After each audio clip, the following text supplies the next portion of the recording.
Hi ఫ్రెండ్లు, ఎలా ఉన్నారు? ఈరోజు మా హాస్పిటల్‌లో ఒక ఇన్సిడెంట్ జరిగింది. మా దగ్గరికి ఒక పేషెంట్ వచ్చారు ఈరోజు. ఆవిడ పేరు కృతజ్ఞత. ఆవిడ పేరు ఉపకారం. వాళ్ళ హస్బెండ్ పేరు మేలు.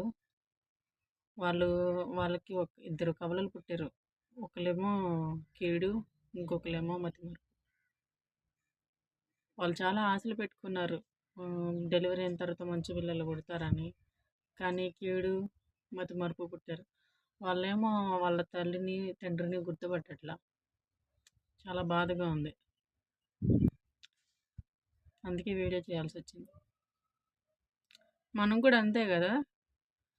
కొన్నిసార్లు మేలు చేసినప్పుడు మనకి కీడు ఎదురవుతా ఉంటది. ఉపకారం చేసినప్పుడు అపకారం ఎదురవుతా ఉంటది. మీరెవరైనా గుర్తుపెట్టుకోండి, కృతజ్ఞత వెనక మతిమరుపు, మర్చిపోవటం, అపకారం ఈ పదాలనేవి వెంటనే వస్తా ఉంటాయి. కాబట్టి మనం చేస్తున్నప్పుడే దాని పర్యవసానం మనం ఆశించకుండా చేయాలి. Thank you.